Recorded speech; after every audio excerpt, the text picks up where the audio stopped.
भर छाछ में नाच नचाओ। जैसे मैया खूब सुंदर श्रृंगार करती है, कृष्ण कन्हैया को देखने के लिए गोपियां आकर के पहुंच जाती है। कभी एक गोपी उठा करके ले जाती है, कभी दूसरी गोपी उठा करके ले जाती है। और गोपियां क्या कहती है, कन्हैया नाच के दिखा, हम तुझे छाछ पिलाएंगे। एक दिन एक गोपी ने क्या किया कि अपनी गौशाला से गोबर उठा रही है और कृष्ण कन्हैया को अपनी गौशाला में खड़ा किया है। अब जैसे ही गोबर का बर्तन भरती है, कृष्ण कन्हैया को कहती है मेरे सिर के ऊपर रखो। नन्हा सा बालक है और गोबर का छोटा सा हिस्सा लेकर के और कन्हैया के मुंह पे चिपका देती है। कृष्ण कन्हैया कहते हैं क्या करती हो? बोले ये मैं गिनती रख रही हूँ, मैं कितनी बार गोबर फेंक रही हूँ। और कृष्ण कन्हैया वहीं पर चुपचाप खड़े हुए। अब जैसे धीरे धीरे कृष्ण कन्हैया जो बड़े हुए, अन्य ग्वाल बाल सखा जो है कृष्ण कन्हैया से मिलने लगे।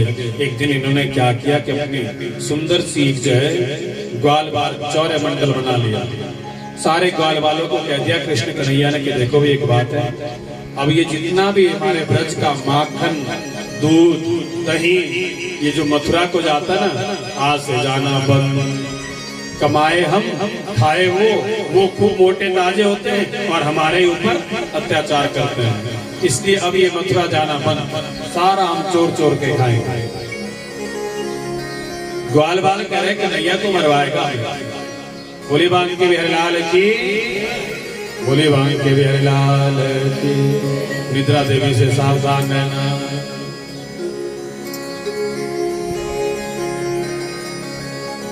ग्वाल वाले कह रहे कि कन्हैया तू हमें मरवाएगा। कृष्ण कन्हैया कह रहे हैं कि ना ना ना ना, चोरी करने का मेरे को मंत्र आता है और वो मंत्र जब हम बोलते हुए जाएंगे तो हमें कोई देख ही नहीं पाएगा। बोली बांग के बिहारीलाल की। और वो मंत्र क्या है पता? बताऊंगा भी नहीं क्योंकि यहाँ की ठाणा भी नजदीक है, अगर कहीं लगे ना प्रैक्टिकल कर लेना। देखो मैं आपको एक बात बताऊं, भगवान श्री रामचंद्र जी की जो लीला है वो सारी लीलाएं अनुकरणीय। अनुकरणीय मतलब हमें अपने जीवन में उतारनी चाहिए जो भी प्रभु श्री रामचंद्र जी ने किया। और भगवान श्री कृष्ण की जो लीलाएं हैं ये केवल मात्र अनुभव करणीय, इन्हें सुनना चाहिए, सुनकर के आनंद लेना चाहिए, लेकिन अपने जीवन में उतारने का कभी प्रयत्न नहीं करना चाहिए। देखो मैं मंत्र बता दूं, पर ऐसा करना कि दूसरों की घासनी में जाकर के कभी बोलने की कोशिश मत करना, क्योंकि ठाणा नजदीक है और ऐसा ना हो यहीं से शॉर्टकट ही जाना पड़े ना। बोली बांग के बिहारीलाल की। कृष्ण कन्हैया ने कहा कि चोरी करने का मंत्र है कफलम कफलम कफलम। क्या बोलना? याद कर लेना आपने। कफलम। बोले जब हम कफलम कफलम बोलते हुए जाएंगे ना तो हम किसी को दिखेंगे। अब ग्वाल बाल बेचारे सीधे से समझ रहे हैं कन्हैया जो कह रहा है ये बात ठीक है। बोले कन्हैया अगर इस मंत्र को बोल करके अगर हम किसी को दिखेंगे नहीं तब तो ठीक है। और सारे ग्वाल बाल कृष्ण कन्हैया के साथ अब क्या करते हैं, प्रत्येक घर में जाकर के जो है माखन चोरते हैं, माखन खाते भी हैं और वहां पर बंदरों के पीछे लाइन लगी हुई है, उन्हें भी खिला रहे हैं। भगवान श्री कृष्ण कह रहे कि जब मैं रामावतार में आया था ना तो जंगल में खुद भी भूखे रहना पड़ा था और तुम लोग भी मेरे साथ भूखे रहे, इसलिए इस बारी तुम्हें आया ही चोर बन के हूं, खूब खाओ डट। अब कृष्ण कन्हैया खा भी रहे और खिला भी रहे। अब क्या करती है गोपियां जाकर के जो है मैया यशोदा के पास शिकायत करना प्रारंभ कर दिया कि मैया ये जो तेरा लाला ना ये चोरी करने लग गया है। मैया कहती देखो मेरे बेटे की शिकायत नहीं करनी बिना मतलब के। हाँ यदि कोई पकड़ करके लाए और बताए कि ये देखिए इसने चोरी की है तब मारो। और जब गोपियां बार बार उलाना देती है क्या कहती है,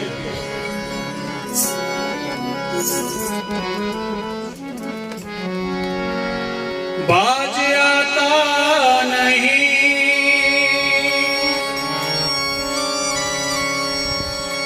बाज आता नहीं, शर्म खाता नहीं, इसे कोई भी तो समझाता नहीं। इसे कोई भी तो समझाता नहीं। इसे समझाओ मैया राह पे लाओ, इसे समझाओ मैया राह पे लाओ मैया। मटकियां फोड़ गया दही दूध रोड़ गया, मटकियां फोड़ गया दही दूध रोड़ गया। सुन रही यशोदा मैया तेरा काला कन्हैया, सुन रही यशोदा मैया तेरा काला कन्हैया। बोले वाल्मीकि लाल की। देखो मैं एक बात बता दूं आपको, वैसे मैं भजन गाता ही नहीं, लेकिन आप लोगों की नींद देख करके मुझे गाना पड़ता है, क्योंकि मेरा अपना आनंद खराब हो जाता है कथा का भजन। और जब भजन गाना है तो इतनी जोर से ताली बजानी कि नहीं तो मैं यहाँ से बोलूंगा फिर तो कौन कौन सो रहे, और जिसको नींद आ रही है वही चुपचाप बैठे हुए फिर। इसलिए ताली ऊपर हाथ करके जोर से जरा। सुन रही यशोदा मैया तेरा काला कन्हैया, मस्ती से। सुन रही यशोदा मैया तेरा काला कन्हैया, शाबाश। देखो अब मत बोलना मुझे, ऊपर हाथ करके मस्ती से। सुन रही यशोदा मैया तेरा काला कन्हैया, सुन रही यशोदा मटकियां फोड़ गया दही दूध रोड़ गया, मटकियां फोड़ गया दही दूध रोड़ गया। सुन रही यशोदा मैया तेरा काला कन्हैया, सुन रही यशोदा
तेरा काला कन्हैया।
बंसी बजाते चले, मटकियां फोड़ गया दही दूध लोड़ गया, मटकियां फोड़ गया दही दूध लोड़ गया।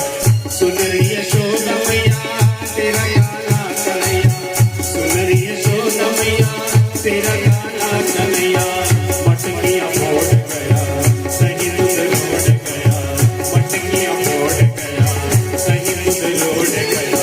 सुन रही यशोदा मैया तेरा गाना कन्हैया, सुन रही यशोदा मैया तेरा गाना कन्हैया, सुन रही यशोदा मैया तेरा गाना कन्हैया, सुन रही यशोदा मैया तेरा गाना कन्हैया, सुन रही यशोदा मैया तेरा गाना कन्हैया। बोलिए बांके बिहारी लाल की। गोपियां कह रही भैया सच में तेरा ये कृष्ण कन्हैया जो है बहुत उद्यमी है, शरारती है। एक गोपी कह रही कि भैया एक दिन क्या हुआ कि तेरा कन्हैया, मैंने अपने घर में सत्यनारायण भगवान की कथा रखी,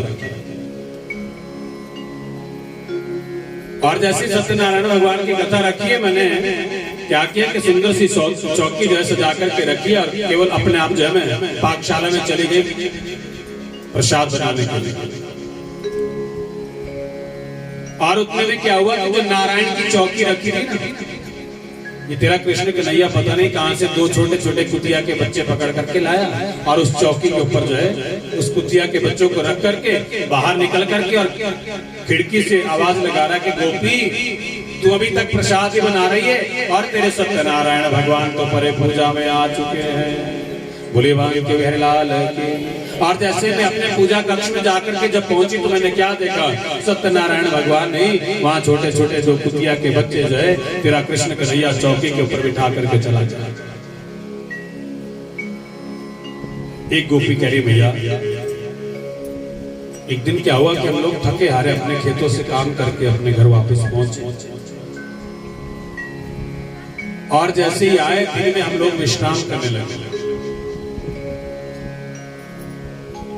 और जैसे विश्राम करने लगे पता नहीं कब जैसे आंख लग गई, तेरा कन्हैया आया। इसने क्या किया कि मेरे चोटी को जो है मेरे पति की दाढ़ी से बांध दिया, क्योंकि मेरे पति की दाढ़ी थोड़ी लंबी लंबी है। और जैसे सायंकाल में बेला आई, हम अपने खेतों में कार्य करने के लिए पुनः जाने के लिए तैयार हुए। पति ने कहा कि ऐसा करो, मुझे बहुत जोर की प्यास लगी है, पानी पीना चाहता हूँ। और मैं पति को पानी लाने के लिए जैसे उठने लगी, और क्या हुआ कि पति की दाढ़ी भी साथ में ही आ गया। वो मुझे कहते हैं अरे ये क्या कर रही हो, मैं उन्हें कह रही हूँ कि अरे तुम ये क्या कर रहे हो, और तेरा ये कन्हैया खिड़की में खड़ा होकर के हंस रहा है। सभी गोपियां जो है मैया के पास कृष्ण कन्हैया का उलाना दे रही है, और उलाना देते देते कृष्ण कन्हैया का मैया कह रही कि देखो भाई एक बात है, अगर तुम लोग इसे पकड़ करके लाओ तब तो मैं मानूं, तुम बिना मतलब की कहानियां मुझे सुनाती हो। और कृष्ण कन्हैया को बुलाया, पूछ रही है कन्हैया तू सच में ही ऐसा करता है? कृष्ण कन्हैया कह रहे हैं भैया इतना छोटा सा मैं बालक हूँ, ये सारी गोपियां जो है ना ये मुझे देखने के बहाने यहाँ पर आती है। अब इनके पास कोई बहाना नहीं होता, अपने घर की मटकियों को खुद फोड़ती है और नाम मेरा लेती है। बोलिए बांके बिहारी लाल की। अब तो मैया और भी बिगड़ गई। मैया कह रही कि देखो पहले मेरे नन्हे से लाला को अगर तुम लोगों ने चोर बना करके रखा है, अगर कोई पकड़ करके लाए तो मैं मानूं। और एक प्रभावती नाम की गोपी मैया से कह रही कि माँ अगर पकड़ने की बात है ना कोई बात नहीं, मैं इसे पकड़ करके लाऊं। अब जब प्रभावती ने कहा कि मैं पकड़ करके लाऊंगी, तो आज कृष्ण कन्हैया अपने ग्वाल वालों के साथ जाकर के कह रहे कि चलो आज प्रभावती के घर में ही चोरी करेंगे, क्योंकि प्रभावती ने मुझे पकड़ने को कहा है। प्रभावती के घर में चोरी करने के लिए चले, प्रभावती का बेटा भी साथ में है।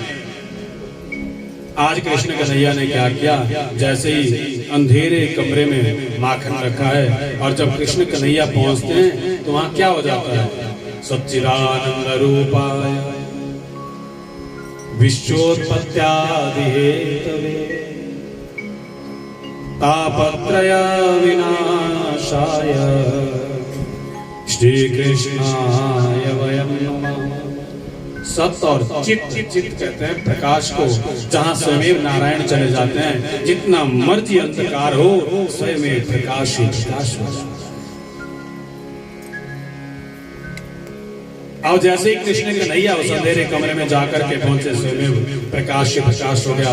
उस माखन को निकाला, ग्वाल बालों को खिला रहे हैं, बंदरों को खिला रहे हैं। अब कृष्ण कन्हैया ने क्या किया कि कुछ माखन का लेप जो है बाहर आंगनों में कर दिया कि जैसी प्रभावती आएगी। अब जब प्रभावती को पता चला कि अरे कृष्ण कन्हैया तो अंदर आ चुका है, अब नीचे नहीं देख रही, आगे भागना प्रारंभ किया और मक्खन के ऊपर एकदम से गिरी और धड़ाम से कहा अंदर कक्ष में जाकर के खुद ही पहुंच गई। अब जब कृष्ण कन्हैया के पास जाकर के पहुंचे, कृष्ण कन्हैया कह रहे हैं प्रभावती फिर कैसी रही? आज प्रभावती कृष्ण कन्हैया को निहार रही है, कृष्ण कन्हैया प्रभावती को निहार रहे हैं। प्रभावती भूल गई कि मुझे कन्हैया को पकड़ना भी है। अब जैसे ही जाने लगे, एकदम से याद आया, कृष्ण कन्हैया को पकड़ लिया। प्रभावती कह रही है आज बताती हूँ मैया को कि तू चोरी करता है कि नहीं। प्रेम गली अति सांकरी, तामे दो ना समाये।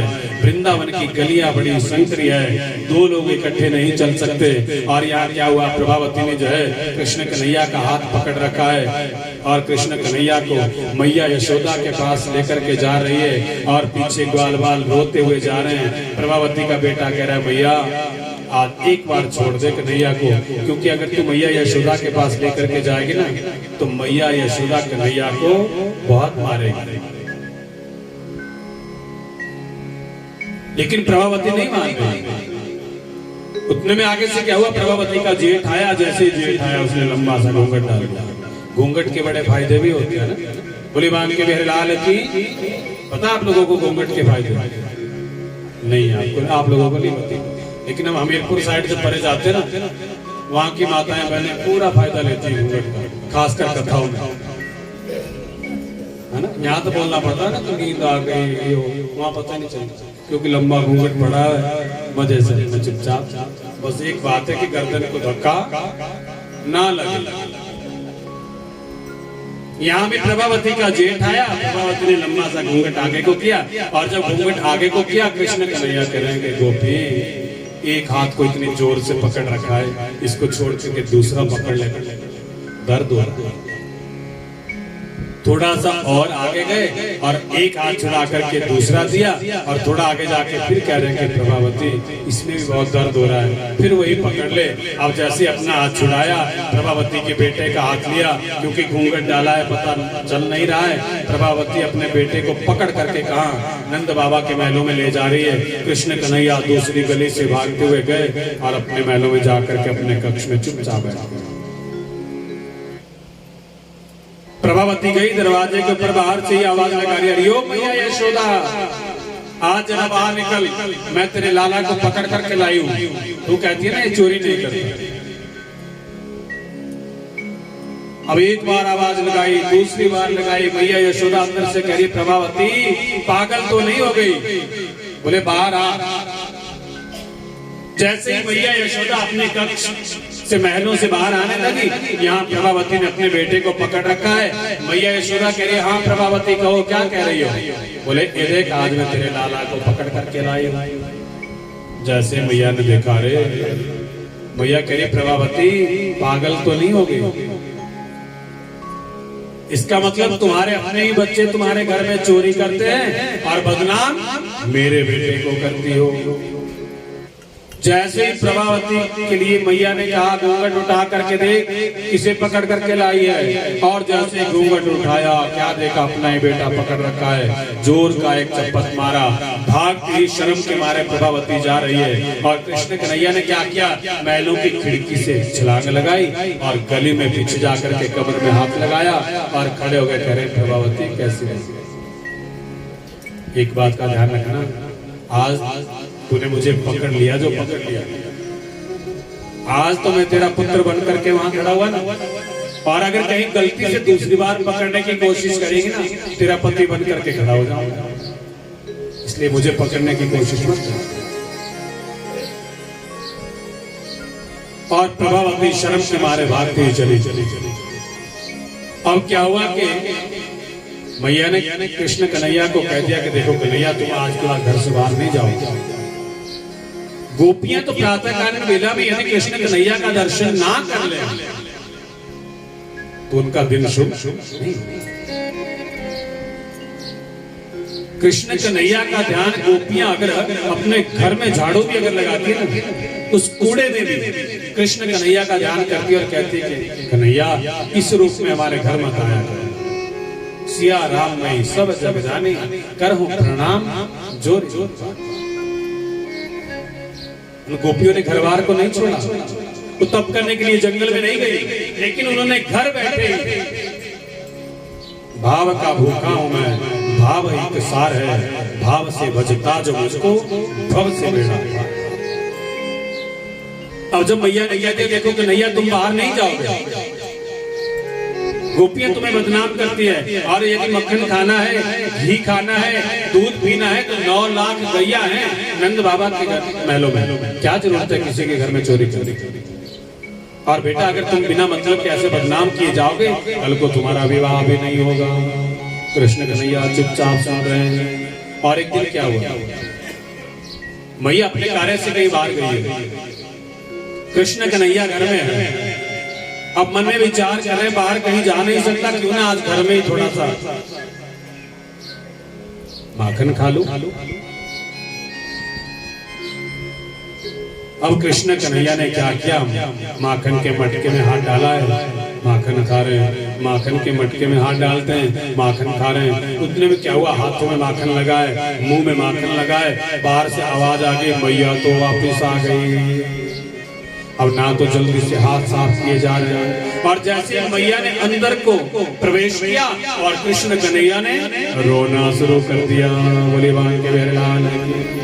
अब घर में बच्चे कई बार क्या करते हैं, शरारत भी खुद करेंगे और रोना भी खुद शुरू कर देते हैं।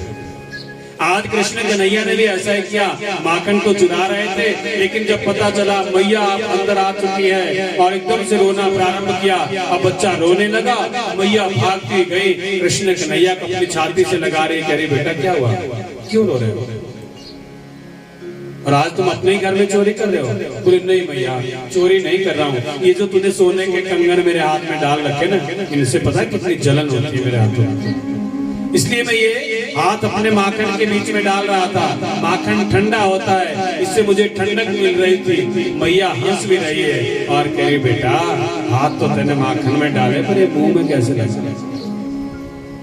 कृष्ण कन्हैया करे मैया जैसे मैंने अपने हाथों को माखन के मटके में डाल करके रखा था ना, और मक्खी मेरे मुंह पे बैठी, मैं उसे उड़ाने लगा और ये मुंह में भी लग गया। बोले बाण के बहरलाल। और गोपियां जय कृष्ण कन्हैया को प्रातः काल बेला में ढूंढती पहुंचती है और क्या कहती है,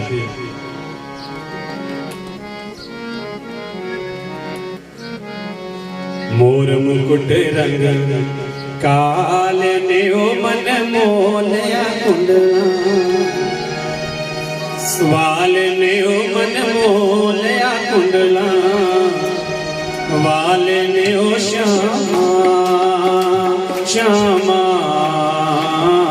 मोर मुकुट रंग काल ने ओ मन मोलया कुंडला, ताली मस्ती से देना।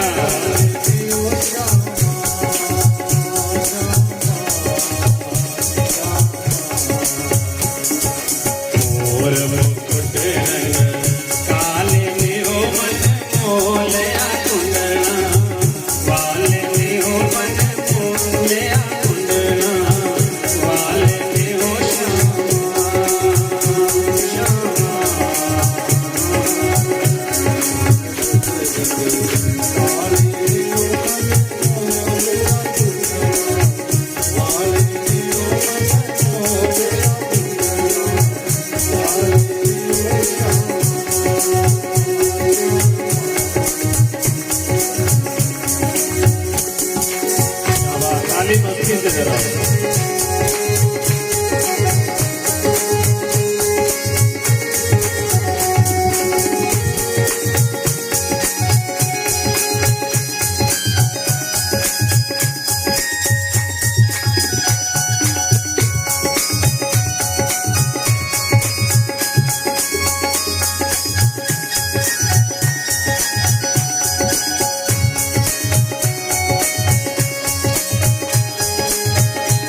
रल मिल सखियां पानी नु जांदियां रल मिल सखियां पानी नु जांदियां ओ रल मिल सखियां पानी नु जांदियां रल मिल सखियां पानी नु जांदियां ओ बड़ी बड़ी वंडियां पानी दिले आंदियां बड़ी बड़ी वंडियां पानी दिले आंदियां बड़ी बड़ी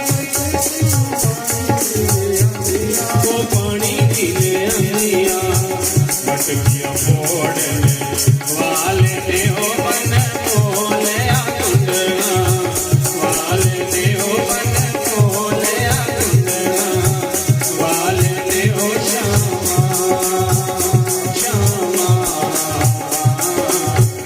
और मुकुट काले ने हो मन मोले कुंडला वाले ने हो मन मोले कुंडला वाले ने हो श्यामा श्यामा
रल मिल सखियां बागां नु जांदियां रल मिल सखियां ओ रल मिल सखियां बागां नु जांदियां रल मिल सखियां बागां नु जांदियां ओ